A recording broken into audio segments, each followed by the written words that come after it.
Halo guys, para mahasiswa semua. Kita lanjutkan materi kriptografi modern bagian kedua. Pada bagian kedua ini kita akan membahas stream chipper. Stream chipper merupakan salah satu kategori algoritma kriptografi berbasis bit. Saya ucapkan selamat belajar dan selamat menyaksikan. Algoritma enkripsi atau chipper berbasis bit dapat dikelompokkan menjadi dua kategori. Yang pertama adalah stream chipper, atau saya terjemahkan menjadi chipper alir. Yang kedua adalah block chipper, atau diterjemahkan menjadi chipper block. Chipper alir adalah kategori chipper berbasis bit yang beroperasi pada bit tunggal. Artinya, enkripsi dan dekripsi dilakukan bit per bit pada pesan plaintext atau ciphertext-nya. Sedangkan pada chipper block, operasi enkripsi dan dekripsi itu dilakukan pada blok-blok bit. Jadi misalkan satu blok itu panjangnya 64 bit. Sehingga enkripsinya dilakukan setiap 64 bit. Begitu juga untuk dekripsinya. Pada video bagian kedua ini, kita akan membahas chipper alir atau stream chipper terlebih dahulu. Sedangkan chipper block akan kita bahas pada video bagian ketiga. Chipper alir, seperti yang sudah disebutkan tadi, mengenkripsi plaintext menjadi ciphertext setiap bit per bit dengan bit-bit kunci. Bit-bit kunci ini nanti dinamakan bit keystream. Jadi seperti pada gambar ini, aliran bit-bit plaintext dienkripsi dengan aliran bit-bit kunci atau bit-bit keystream. Hasilnya adalah aliran bit-bit ciphertext. Pada beberapa algoritma chipper alir, yang dienkripsi adalah byte per byte. Jadi tidak bit per bit. Konsep chipper alir diperkenalkan oleh seorang militer bernama Vernam melalui algoritmanya yang bernama Vernam chipper. Nah, Vernam chipper sebenarnya diadopsi dari one-time pad. Ya. Ini sudah pernah kita bahas pada materi yang lalu. Ya. Yang normal ini, karakter atau huruf pada one-time pad itu diganti dengan bit 0 atau 1. Ini adalah gambar diagram chipper alir secara umum untuk komunikasi pesan dari pengirim ke penerima. Di sisi pengirim dan penerima, terdapat pembangkit bit-bit kunci yang dinamakan dengan keystream generator. Keystream generator ini menghasilkan bit-bit kunci yang sama. Bit-bit kunci yang dihasilkan oleh keystream generator ini dinamakan dengan keystream. Nah, misalkan bit keystream itu adalah KI. Bit KI ini akan di XOR-kan dengan bit plaintext. Ini adalah proses enkripsi. Hasil XOR PI dengan KI itu adalah bit ciphertext CI. Nah, bit ciphertext CI ini dikirim ke penerima. Penerima pesan mendekripsi bit ciphertext ini dengan melakukan XOR CI dengan bit keystream KI. Hasilnya adalah bit plaintext PI semula. Istilah aliran atau stream itu muncul karena bit-bit plaintext ini seolah-olah seperti mengalir. Ya, begitu juga bit-bit keystream ini juga seperti mengalir. Tadi disebutkan bahwa bit-bit kunci yang digunakan untuk enkripsi dan dekripsi itu dinamakan dengan keystream. Keystream dibangkitkan oleh keystream generator. Bit-bit keystream ini itu di XOR-kan dengan bit-bit plaintext, yaitu bit P1, bit P2, dan seterusnya. Itu menghasilkan aliran bit-bit ciphertext C1, C2, dan seterusnya. Nah, enkripsinya dilakukan dengan persamaan XOR seperti ini. Bit PI di XOR-kan dengan bit KI menghasilkan bit CI. Nah, di sisi penerima pesan itu dibangkitkan keystream yang sama untuk mendekripsi aliran bit-bit ciphertext yang datang. Dengan persamaan CI XOR KI itu sama dengan PI. Jadi, algoritma enkripsi dan dekripsinya ya, itu cukup sederhana. Hanya operasi XOR saja antara bit ya, plaintext atau ciphertext dengan bit-bit keystream. Berikut ini adalah contoh enkripsi dan dekripsi dengan chipper alir. Misalkan plaintext-nya adalah bit-bit sepanjang ini. Nah, sedangkan bit-bit keystream yang dihasilkan oleh keystream generator adalah yang ini, yang panjangnya adalah sepanjang plaintext. Enkripsi dilakukan dengan mengXOR-kan setiap bit plaintext dengan bit keystream. Jadi 1 XOR 1, 0, 1 XOR 0, 1, 0 XOR 0, 0, dan seterusnya untuk setiap bit plaintext dan bit keystream yang lain. Hasilnya adalah ciphertext yang ini. Nah, sedangkan dekripsi dilakukan dengan cara berkebalikan, yaitu mengXOR-kan bit-bit keystream dengan bit-bit ciphertext. Ya, jadi 0 XOR 1 adalah 1, 1 XOR 0 adalah 1, dan ini adalah plaintext yang dihasilkan yang sama seperti semula. Jadi, algoritma di dalam cipher-alir ini sangat sederhana. Hanya operasi XOR saja antara bit plaintext dengan bit ciphertext. Oleh karena itu, keamanan suatu cipher-alir bergantung seluruhnya pada keystream generator, yaitu seperti apa aliran bit-bit kunci yang dihasilkan oleh keystream generator ini. Sekarang tinjau 3 kasus yang dihasilkan oleh keystream generator. Pertama, keystream yang dihasilkan seluruhnya adalah bit 0. Kedua, keystream yang dihasilkan itu berulang secara periodik. Ketiga, keystream yang dihasilkan itu benar-benar acak atau truly random. Kita tinjau kasus 1 terlebih dahulu. Kasus ini terjadi apabila keystream generator mengeluarkan bit-bit keystream yang seluruhnya 0. Seperti ini. Ya. Maka proses enkripsinya akan menghasilkan ciphertext yang sama dengan plaintext. Sebab mengXOR-kan bit PI dengan 0 itu akan sama kembali dengan PI. Sehingga bit CI akan sama dengan bit PI. Oleh karena itu proses enkripsinya menjadi tak berguna atau tak berarti. Kasus kedua terjadi apabila keystream generator menghasilkan bit-bit keystream yang berulang secara periodik. Maksudnya setelah membangkitkan bit-bit sepanjang tertentu, dia akan mengulang kembali bit-bit yang sama seperti yang dibangkitkan sebelumnya.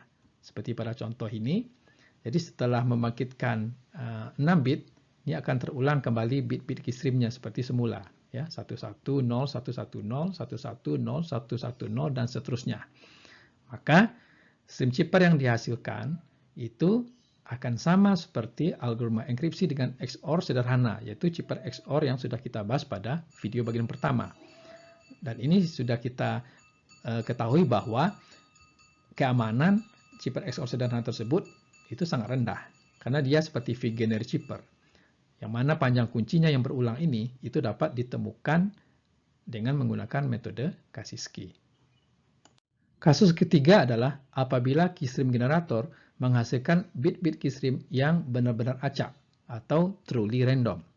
Maka stream chipper yang dihasilkan itu akan persis sama seperti one-time pad. Yang sudah kita ketahui, one-time pad ini memiliki tingkat keamanan yang sempurna, ya, atau perfect secrecy. Misalkan bit keystream yang dihasilkannya adalah bit-bit acak seperti ini. Artinya tidak pernah terulang kembali pembangkitannya secara periodik, ya, dan tidak bisa diprediksi kemunculan bit-bit berikutnya. Pada kasus ini, panjang keystream akan sepanjang plaintext, dan kita akan mendapatkan chipper alir sebagai unbreakable chipper, sebagaimana halnya one-time pad. Jadi dapat disimpulkan bahwa tingkat keamanan suatu chipper alir terletak antara chipper XOR sederhana dengan one-time pad. Jadi spektrumnya dari chipper XOR sederhana ke one-time pad. Semakin mendekati one-time pad, maka chipper alir tersebut semakin bagus. Oleh karena itu, perancangan suatu algoritma chipper alir itu bergantung kepada generator keystreamnya. Semakin acak keystream yang dihasilkan, maka semakin sulit kriptoanalisis memecahkan ciphertext. Perbedaan antara suatu algoritma stream chipper dengan stream chipper lainnya terletak pada pembangkitan bit-bit keystreamnya. Inti dari sebuah chipper alir terletak pada pembangkit keystreamnya atau keystream generatornya. Keystream generator ini dapat diimplementasikan sebagai sebuah prosedur yang sama baik di sisi pengirim maupun penerima pesan. Keystream generator membangkitkan keystream yang berbasis bit per bit, atau bisa juga menghasilkan keystream yang berbentuk blok-blok bit. Apabila keystream generator menghasilkan keystream yang berbentuk blok-blok bit, maka chipper block yang nantinya akan kita bahas pada video bagian ketiga itu dapat digunakan untuk memperoleh suatu chip peralir. Sebuah keystream generator menerima masukan dari pengguna, yang dalam hal ini adalah pengirim pesan, berupa sebuah parameter yang disebut dengan U. U ini dapat dipandang sebagai kunci buat keystream generator.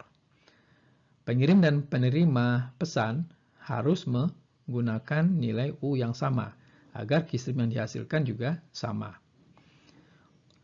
Kunci ini juga dapat dipandang sebagai umpan ya, atau seed bagi keystream generator. Keystream generator akan menghasilkan bit-bit kunci yang nantinya akan di XOR-kan dengan bit-bit plaintext. Ya, maupun di sisi penerima, bit-bit keystream ini akan di XOR-kan dengan bit-bit ciphertext. Misalkan nilai U yang menjadi masukan buat keystream generator adalah 4 bit berikut, 1, 1, 1, 1. Nah, misalkan algoritma sederhana yang terdapat di dalam prosedur pembangkitan keystream adalah sebagai berikut, yaitu XOR-kan bit ke-1 dengan bit ke-4 dari 4 bit sebelumnya. Jadi misalkan tadi ya, 4 bit dari U itu adalah yang ini ya. Nah, XOR-kan bit ke-1 dengan bit ke-4. 1 XOR 1 yang warna merah ini hasilnya adalah bit 0. Nah, selanjutnya XOR-kan ya, bit ke-1 dengan bit ke-4-nya, berarti yang dengan 0 yang baru tadi. 1 XOR 0 adalah 1. Nah, selanjutnya 1 di XOR-kan dengan bit ke-4-nya, yaitu 1 ini hasilnya 0. Demikian seterusnya ya. Atau seperti ini lebih jelas ya. 1 di XOR-kan dengan bit ke-4-nya 1 ini ya, hasilnya adalah 0. Kemudian 1 di XOR-kan dengan 0 yang baru ini hasilnya 1. Demikian seterusnya. Dan proses ini ya, pembangkitan bit-bit keystream ini akan berulang setiap 15 bit. Artinya setelah bit ke-15 ini akan terulang kembali menjadi 1, 1, 1, 1, 0, 1, 0 dan seterusnya.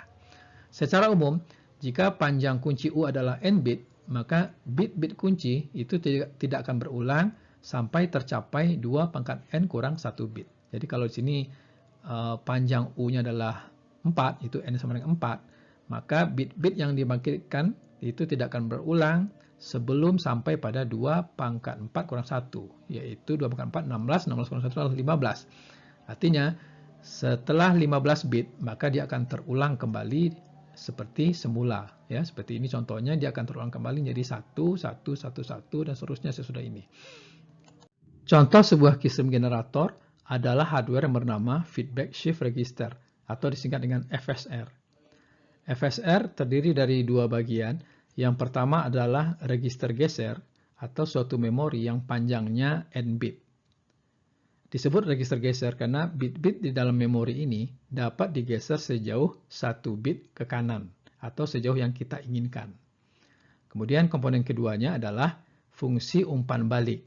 Fungsi umpan balik ini menerima bit-bit dari register geser, kemudian melakukan operasi logika terhadap bit-bit tersebut dan menghasilkan luaran yang dimasukkan ke dalam register geser dengan cara menggeser bit-bit di dalam register ini sejauh 1 bit ke kanan. Contoh sebuah FSR adalah LFSR atau Linear Feedback Shift Register. Di dalam LFSR, fungsi umpan baliknya menerima input bit-bit dari register geser, kemudian melakukan operasi XOR untuk bit-bit tersebut, dan hasil operasi XOR dimasukkan ke dalam register geser dengan cara menggeser bit-bit di dalam register ini 1 bit ke kanan. Dan bit yang terlempar dari register geser ini itu akan menjadi luaran dari LFSR. Nah, bit luaran LFSR inilah yang menjadi bit-bit keystream. Sebagai contoh, tinjau sebuah LFSR 4 bit, yaitu LFSR yang register gesernya memiliki panjang 4 bit. Sedangkan fungsi umpan baliknya menerima input dari bit ke-1 dan bit ke-4, lalu melakukan operasi XOR terhadap kedua bit tersebut, dan hasil operasi XOR akan menempati posisi B4 di dalam register geser ini. Tetapi sebelum dimasukkan ke dalam B4, bit-bit dalam register ini akan digeser sejauh 1 bit ke kanan.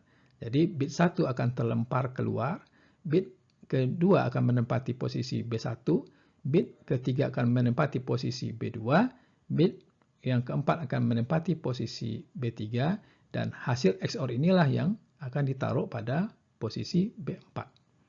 Nah, fungsi umpan balik tersebut dapat dinyatakan dalam persamaan ini, yaitu B1 XOR B4 nantinya akan ditaruh dalam B4. Tabel berikut ini memperlihatkan simulasi sebuah LFSR 4 bit apabila register gesernya diinisialisasi dengan 4 buah bit 1. Jadi, keadaan awal register geser berisi 4 buah bit 1. Lalu, fungsi umpan balik melakukan operasi XOR terhadap bit ke-1 dengan bit ke-4. 1 XOR 1 itu sama dengan 0. Nah, 0 ini akan dimasukkan ke dalam register geser.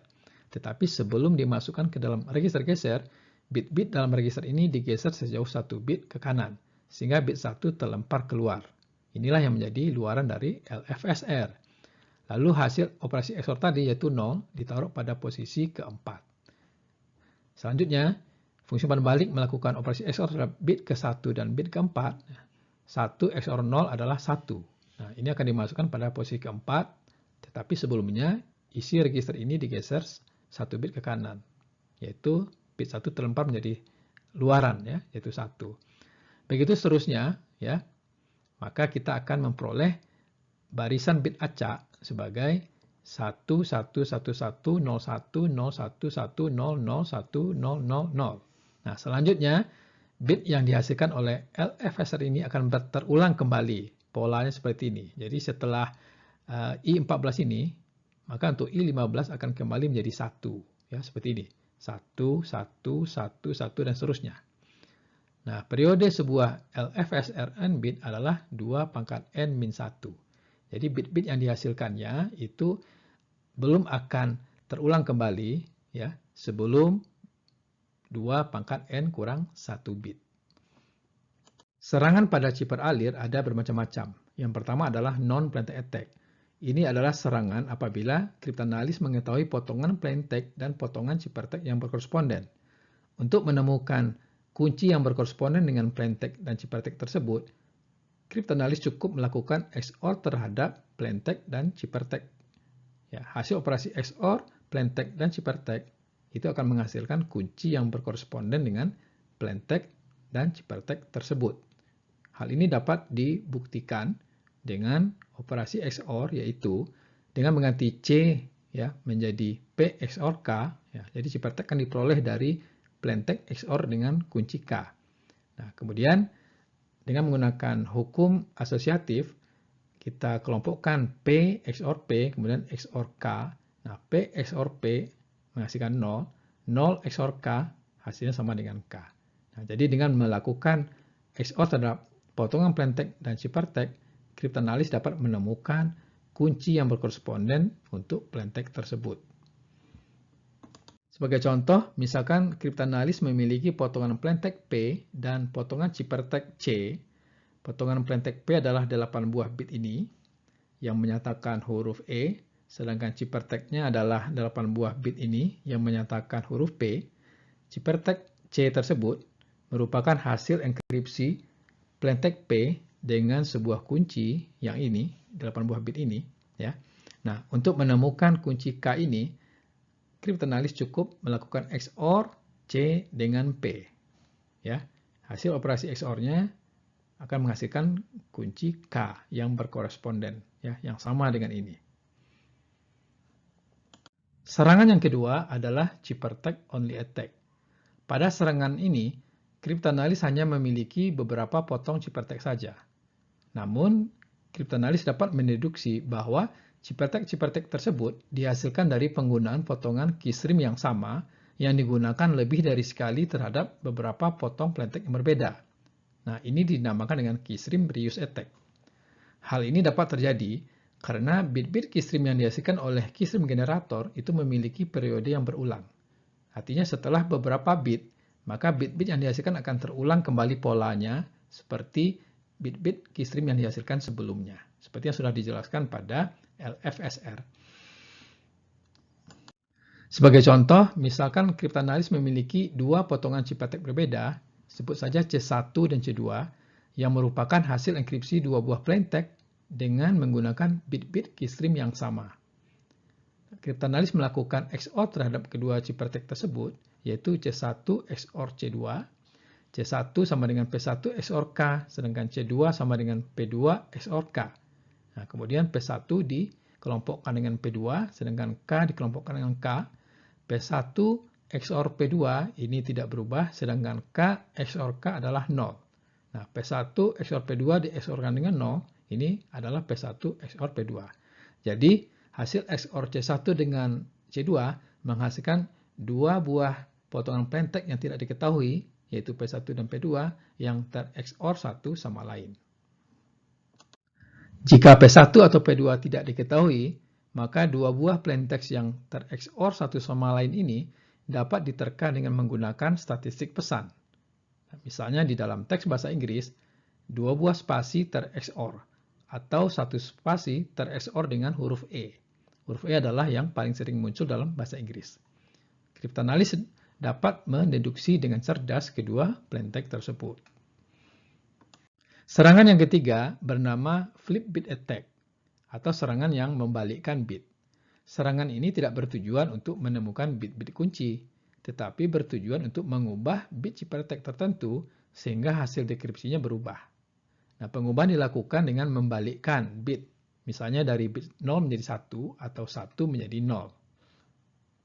Contoh flip bit attack adalah sebagai berikut.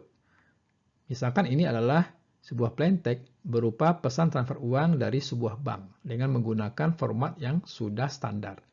Jadi pesan transfer uang tersebut diawali dengan dua buah huruf key T, lalu transfer US $10 from account 12367 to dan seterusnya. Nah, plain text ini kemudian dienkripsi dengan menggunakan cipher alir. Hasilnya adalah ciphertext berikut. Nah, misalkan seorang kriptoanalis sudah mempelajari pola-pola pesan transfer uang dari bank tersebut, dan ia mengetahui bahwa bagian ciphertext yang berkaitan dengan nominal uang terletak pada posisi ini. Nah, kriptoanalis kemudian mengubah satu huruf plain text di sini, ya, yaitu satu bit yang ada pada huruf U, di sini dibalikkan menjadi 0. Ya. Akibatnya, ciphertext U ini ya berubah menjadi T. Nah, ciphertext ini kemudian diteruskan ke bank penerima. Bank penerima mendekripsi ciphertext tersebut, ya, menghasilkan plain text seperti ini. Nah, ternyata di sini ya, nilai $10 berubah menjadi $10.010 gitu. Jadi pada serangan flip bit attack ini, pengubah pesan tidak perlu mengetahui kunci yang digunakan. Ia hanya perlu mengetahui posisi pesan yang ia minati saja. Misalnya bagian pesan yang berkaitan dengan nominal uang, seperti pada contoh tadi. Nah, serangan semacam ini memanfaatkan karakteristik cipher aliran yang sudah disebutkan sebelumnya, bahwa kesalahan satu bit pada ciphertext hanya menghasilkan kesalahan satu bit pada plain text hasil dekripsi. Cipher alir cocok diaplikasikan untuk mengenkripsi aliran data yang terus-menerus melalui saluran komunikasi. Misalnya mengenkripsi data pada saluran yang menghubungkan antara dua buah komputer, atau mengenkripsi data suara pada jaringan telepon mobile GSM. Nah, alasannya adalah jika bit ciphertext yang diterima mengandung kesalahan, maka hal ini hanya menghasilkan satu bit kesalahan pada waktu dekripsi. Karena setiap bit plain text hanya ditentukan oleh hanya satu bit ciphertext saja, tidak bergantung pada bit-bit yang lain. Nah, demikianlah pembahasan kita mengenai cipher alir. Pada bagian ketiga akan kita lanjutkan dengan cipher block. Sekian dan selamat belajar.